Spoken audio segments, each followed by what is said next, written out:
Korea bukan cuma drama, Jepang bukan cuma anime, dan Cina bukan cuma... apa ya?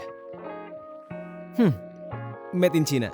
Ya karena negara-negara yang mungkin menghiasi hidup kalian saat ini pernah mengukir sejarah perang besar di Asia Timur. Ya, salah satu perang terbesar dan paling mematikan bagi Asia Timur, yaitu Perang Imjin atau yang lebih dikenal dengan Imjin War. Tentunya jauh sebelum kalian menonton video ini, menonton drama Korea ataupun menonton anime Jepang menggunakan gadget buatan Cina, cerita ini berawal dari negeri matahari terbit di abad ke-16, lebih tepatnya tahun 1592. Saat itu, Toyotomi Hideyoshi memiliki... Siapa tuh Toyotomi Hideyoshi? Hideyoshi lahir pada tahun 1537 di prefektur Owari, Jepang. Ia memulai karirnya sebagai seorang samurai di bawah pimpinan seorang daimyo bernama Oda Nobunaga. Setelah kematian Nobunaga, Hideyoshi melanjutkan kepemimpinan dan memerintah sebagai shogun.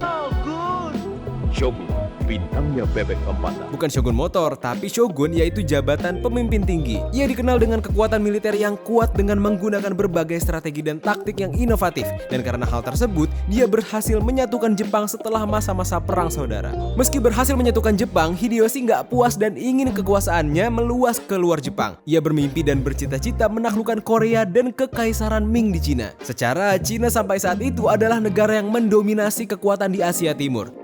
Kondisi ini ditambah situasi banyaknya prajurit yang berkomplot dan merencanakan untuk melawan Hideyoshi. Karena setelah Jepang bersatu, nggak ada lagi pertempuran dan keuntungan akibat perang. Akhirnya di akhir tahun 1580-an, rencana ini mulai dimatangkan. Klan Sho di Pulau Tsushima, tengah-tengah antara Jepang dan Korea yang berhasil ditaklukkan Hideyoshi, dimintai tolong oleh Hideyoshi untuk memberikan pesan dari Hideyoshi berupa ancaman invasi atau serangan kepada Korea, serta dimintai kelancaran untuk menjangkau Cina. Tapi klan Sho yang punya hubungan baik dengan Korea terutama di bidang perdagangan merasa takut adanya konflik dan takut ekonomi mereka terancam. Pesan tersebut kemudian oleh Daimyo Sho Yoshishige dimodifikasi isinya, dibuat-buat seolah-olah pesan perdamaian demi melunakkan kekuasaan Korea. Sayangnya, Sho dikenal nggak jago berdiplomasi. Akhirnya dia mengirim bawahannya untuk menyampaikan pesan tersebut ke Korea, yang sebenarnya bawahannya ini pribadi yang kurang sopan dan wataknya keras. Pahitnya, sepertinya pesan yang disampaikan justru malah menyinggung Korea dan membuat mereka kesal. Dan benar aja, pas sampai di sana, ternyata bawahannya itu justru mengejek senjata dan kebudayaan orang Korea. Jadi ya pihak Korea yang awalnya nggak setuju sama isi pesannya, sekarang jadi marah dan kesel sama kelakuan bawahannya Sho yang sok itu. Akhirnya Hideyoshi yang tahu kabar itu marah dan menghukum mati bawahan tersebut, dan Sho Yoshishige diturunkan jabatannya. Hingga di tahun-tahun berikutnya, Hideyoshi secara mandiri mengirimkan bawahannya ke Korea,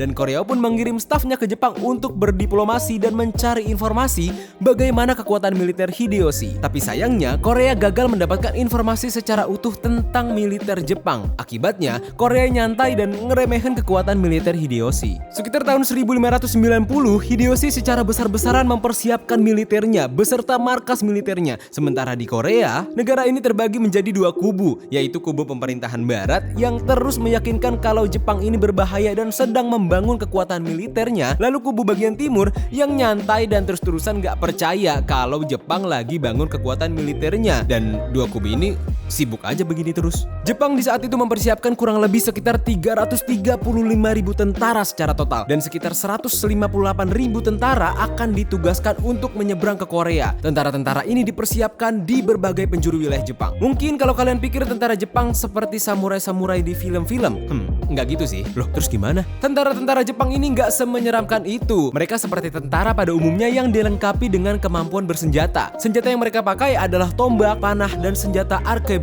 alias senjata bedil. Tapi nggak semua pasukannya memegang senjata. Jadi intinya tentara ini ya nggak persis kayak di film-film samurai gitu cuy. Kembali lagi dengan ambisinya, Hideyoshi berencanakan akan terus memperluas kekuasaannya nanti. Jadi setelah berhasil menaklukkan Korea, dia akan langsung melanjutkan serangannya ke Beijing di Cina. Ia akan terus memperluas wilayahnya, bahkan kalau bisa dia mau terus sampai menguasai Asia bahkan dunia. Pasukan penyerangan ini kemudian akan dilayarkan ke Korea menggunakan 700 kapal, yang sebenarnya kapal-kapal ini bukan kapal perang, tapi kapal-kapal seadanya, alias adanya kapal apa, ya itu yang dipakai. Seperti kapal pedagang, atau kapal nelayan, atau kapal milik pribadi. Meskipun Hideyoshi memiliki pasukan besar dan teknologi militer militer yang bisa dibilang berkualitas tinggi, tapi militer tersebut adalah militer untuk penyerangan darat. Melihat kenyataan kapal yang digunakan untuk menyeberang bukan kapal perang, bisa disimpulkan ada kemungkinan kekuatan laut Jepang tergolong lemah. Di posisi ini, di mana Korea nggak mempersiapkan hal besar untuk melawan Jepang, kekuatan hebat yang secara nyata dimiliki Korea adalah kemampuan untuk membuat kapal dan senjata meriam yang lebih unggul daripada Jepang. Tapi sayangnya, pengetahuan tentang senjata api seperti arquebus milik Jepang gak dimiliki Korea. Ditambah korupsi di Korea yang sangat merajalela, menyebabkan unit-unit militer Korea terabaikan dan gak terlatih, bahkan males-malesan. Untungnya pihak Korea punya seorang prajurit berusia 46 tahun bernama Yi Shun-shin yang saat itu memimpin armada laut di provinsi Cholla di Korea. Di tahun 1590 tersebut, Yi sadar kalau provinsi tersebut bisa menjadi rute penyerangan pasukan Jepang. Akhirnya,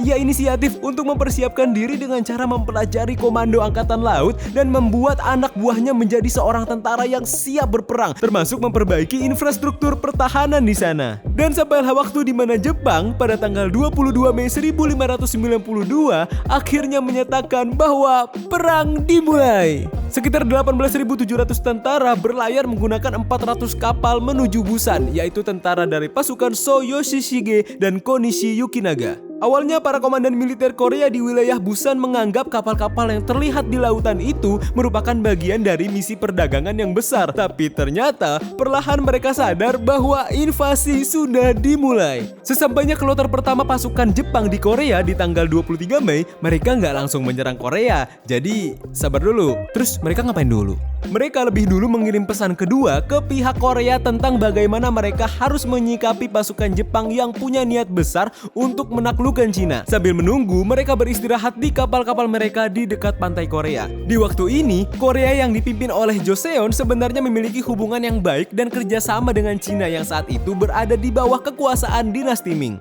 Akhirnya, balasan pesan tersebut sampai ke pihak Jepang di pantai Korea dan Korea tetap memilih tidak akan membuka jalan untuk Jepang. Korea dengan kapal-kapal canggihnya sebetulnya bisa aja menahan Jepang, tapi ya telat. Akhirnya pada pukul 4 pagi di tanggal 24 Mei 1592, sekitar 5.000 orang memulai pergerakan diikuti oleh 7.000 lainnya. Hingga akhirnya seluruh rombongan pertama sudah berada di daratan dan pasukan Jepang telah mendarat di tanah Korea. Mereka melakukan berbagai pengepungan dan berhasil menduduki benteng utama di Busan beserta pelabuhannya. Kepanikan pun melanda berbagai pimpinan militer Korea di provinsi-provinsi lainnya. Korea saat itu akhirnya melakukan perlawanan, yaitu berupa menenggelamkan armada serta senjata dan persediaan Jepang di kapal-kapal mereka di tengah Jepang yang terus berhasil bergerak maju melewati negaranya. Setelah Busan berhasil ditaklukkan, pasukan yang dipimpin oleh Konishi Yukinaga ini nggak sabar dan nggak mau menunggu pasukan lain datang bantuin mereka seperti yang sudah diinstruksikan. Mereka terus menaklukkan daerah lain dan maju paling depan memasuki daerah-daerah di Korea. Yi Shun-shin yang terus mempersiapkan pasukan Koreanya mendapat kabar tentang penyerangan Jepang dan kehancuran berbagai wilayah yang berhasil ditaklukkan Jepang. Tapi Yi tetap sabar dan siap untuk mempertahankan wilayah pesisir yang menjadi tanggung jawabnya. Meskipun menyadari keunggulan Jepang di darat, Yi tetap yakin bahwa mereka bisa dikalahkan di laut dan memilih untuk menunggu waktu yang tepat. Sementara itu, pasukan Jepang kedua tiba di Busan pada tanggal 28 Mei di bawah komando Kato Kiyomasa. Pasukan ini terdiri dari 22.800 tentara yang sangat menakutkan. Kiyomasa yang kesal menyadari bahwa pasukan utama di bawah Yukinaga sudah maju lebih dulu, memutuskan untuk segera melanjutkan ke arah timur, merebut kota-kota seperti Ulsan,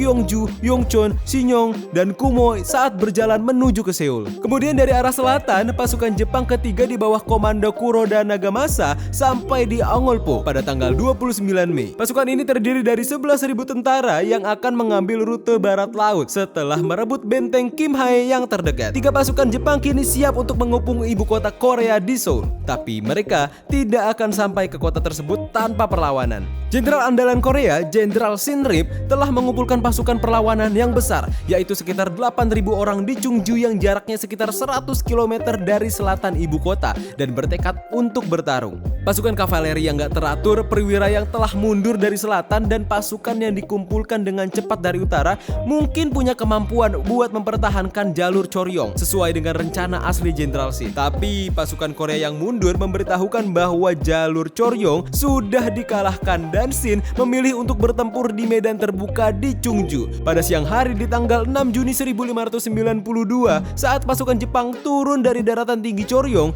Jenderal Shin menempatkan pasukannya di daerah datar di luar Chungju yang dibatasi oleh Bukit Tangumde dan Sungai Han Selatan. Ini adalah situasi yang gak bisa dihindari dan gak ada pilihan buat mundur. Menempatkan pasukan dalam situasi seperti ini ternyata adalah taktik militer yang sudah lama diadopsi dari Cina, yang mana sudah membawa kemenangan yang luar biasa di masa lalu. Mereka berharap bisa menggunakan taktik ini untuk menghentikan Jepang yang dijuluki perampok oleh orang Korea, karena begitu besarnya harta hasil rampokan Jepang selama mereka menginjakan diri di Korea. Ketika pasukan pertama Jepang turun dari ketinggian, Kiyomasa berhasil mengejar saingannya yaitu Yuki Naga di Chungju. Kiyomasa kesal dan marah karena Yuki Naga sudah mengambil kejayaannya dengan maju lebih dulu dan menuntut kondisi saat itu untuk dipimpin dengan kekuatannya sendiri. Tapi Yuki Naga gak mau menyerahkan kendali pasukannya dan akhirnya Kiyomasa memutuskan untuk membalas dendam pada saingannya. Lalu pada pukul 2 siang di tanggal 6 Juni, pasukan Jepang membagi diri menjadi 3 unit utama dengan total 18.700 tentara. Pasukan penyerang membentang ketika mereka mendekati kota dan pada akhirnya mereka berhadapan dengan pasukan Jenderal Shin yang berjumlah besar. Sementara Yuki Naga mengorganisir pasukannya menjadi 3 unit utama di mana 10.000 prajurit yang dipimpinnya dan Matsura Shigenobu membentuk garda depan, sedangkan Soyo Shitoshi beserta 5.000 pasukannya membentuk sayap kiri. Pada akhirnya sekitar 3.700 pasukan yang terdiri dari berbagai jenis prajurit yang dipimpin oleh daimyo-daimyo kecil mereka yakni Arima Haru, Omura Yoshiaki, dan Goto Sumiharu ditempatkan di posisi sebelah kanan. Di barisan depan tentara Jepang terdapat pasukan arkebus, sementara di posisi belakang mereka terdapat pasukan Ashigaru yang membawa senjata jarak dekat. Saat berbaris dalam formasi perang, tentara Jepang maju dengan suara tembakan senapan. Di saat ini hampir gak ada perlawanan dari Korea. Pasukan amatir Jenderal Shin hampir segera ditaklukkan oleh bola peluru arkebus yang terbang dan mulai menderita kerugian yang sangat besar. Tentara petani mulai melarikan diri di bawah tekanan, tapi sang jenderal yang berani gak menyerah dan gak memilih mundur gitu aja. Dia memimpin kavalerinya yang terlatih untuk segera maju menuju area musuh, tapi ternyata itu sia-sia. Para penembak arkebus berhasil menyerang dengan tembakan senapan yang mematikan ke arah kavalerinya dan berhasil membungkam serangan sebelum adanya kontak fisik. Akibatnya, pasukan Jenderal Shin yang berjumlah 8.000 orang dalam waktu singkat lenyap dan gak ada lagi yang tersisa. Banyaknya korban selamat dari serangan awal tersebut selanjutnya diburu oleh pasukan Ashigaru. Akhirnya Shin sendiri memilih untuk bunuh diri dengan cara tenggelam di sebuah mata air alami dengan mengenakan baju besi lengkap. Dan dalam waktu kurang dari sebulan, pasukan Jepang telah berhasil memasuki wilayah Korea hingga ratusan mil tanpa ada bantuan dari sekutu, dan satu-satunya pasukan pertahanan yang kuat juga sudah berhasil dihancurkan. Kerajaan Joseon di Korea ini memang terlihat akan runtuh dan akan selesai. Tapi sebenarnya cerita ini adalah cerita yang menandakan perang baru dimulai.